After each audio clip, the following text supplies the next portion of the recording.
Welcome to the lecture entitled The Leg and Knee. My name is Carlos Andres Suarez-Quian. I am the author and narrator of this lecture. There are three objectives in this lecture and are listed here.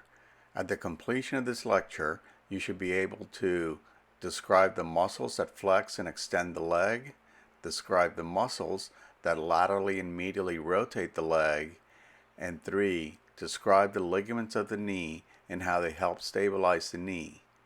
Let's start. Previously, we described the actions that occur at the knee as flexion and extension and medial and lateral rotation. We now describe the muscles responsible for these actions. We start with the muscles that cause extension of the knee, the action you do when you kick a ball. On the left, I show a dissection of the anterior thigh in which the sartorius muscle was reflected.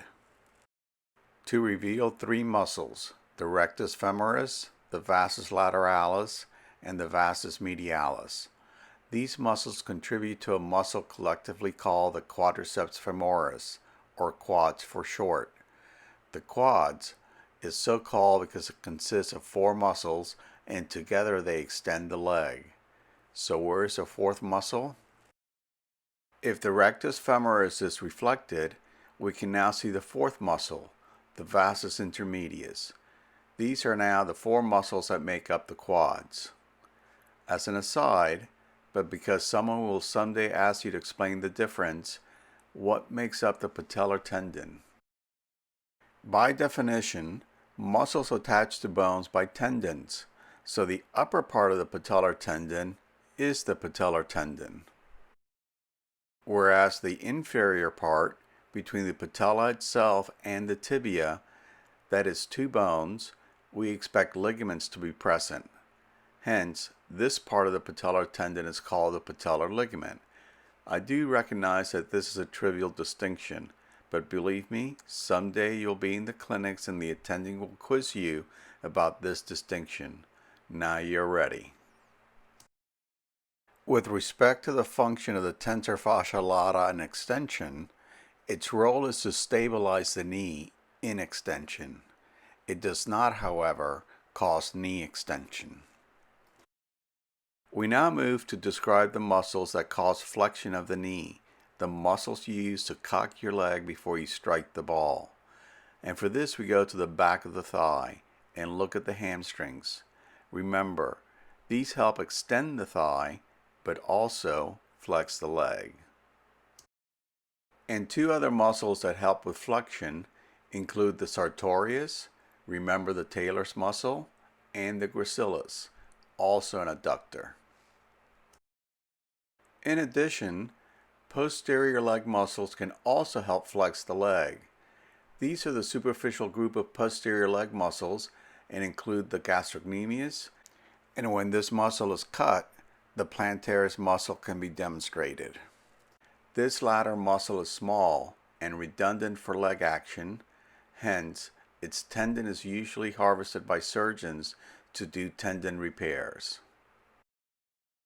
Now moving to the muscles that rotate the knee, specifically medial rotation, we observe the semitendinosus and the semimembranosus, two of the hamstrings.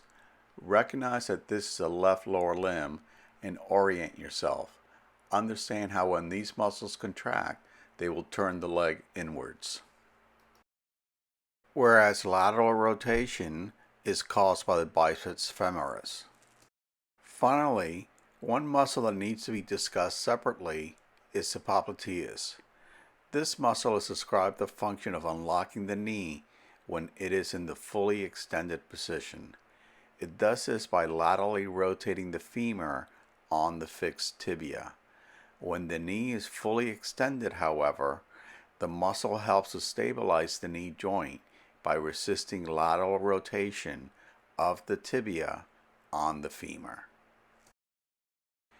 Although muscles are vital in helping to maintain knee stability, ligaments also help to stabilize the knee. Here, we see a knee joint still in its capsule, and on the right, a drawing of a knee joint cut in the sagittal plane. Before moving on to the ligaments, we need to first look at the bursa of the knee. I show this drawing, however, because it is nearly impossible to demonstrate the bursa of the knee in a dissection. These bursae are fluid-filled, sac-like cavities. And what are they called?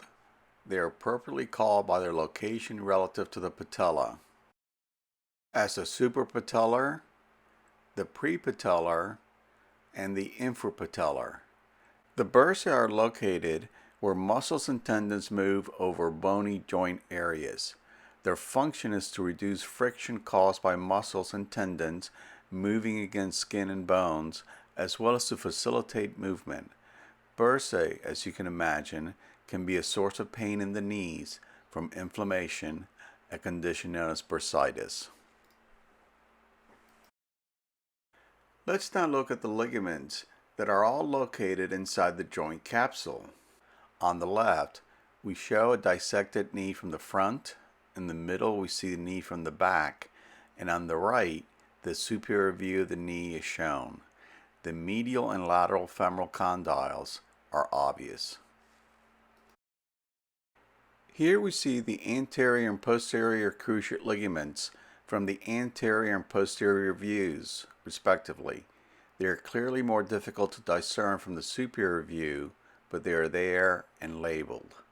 The ACL and PCL are interarticular ligaments that are located within the joint capsule of the knee. The ACL functions primarily to restrict anterior movement of the tibia relative to the femur, while the PCL functions to restrict posterior movement of the tibia relative to the femur.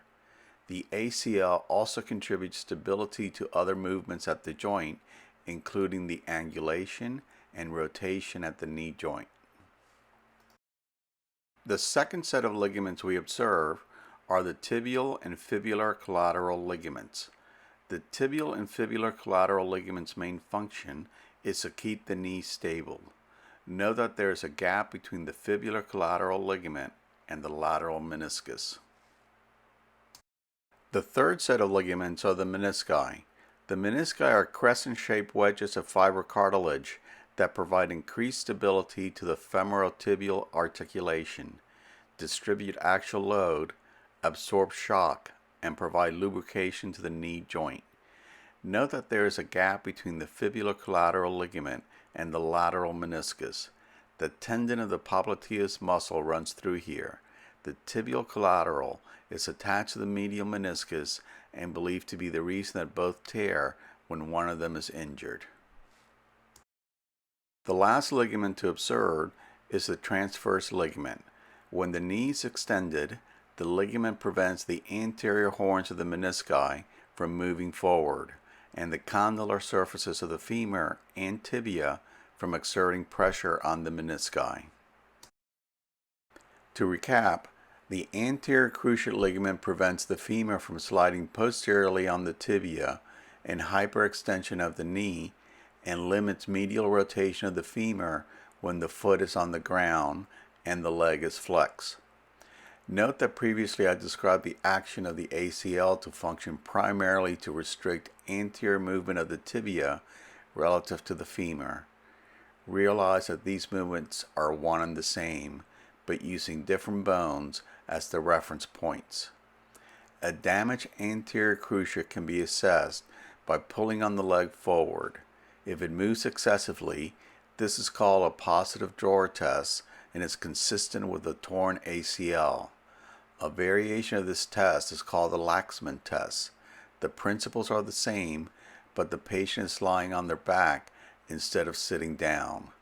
This is considered to be the more accurate of the tests, but difficult to perform on heavy-set individuals.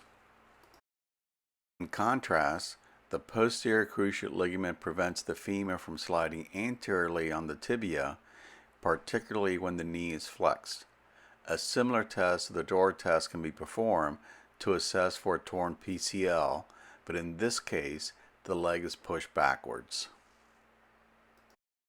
This concludes this portion of the video on knee movement.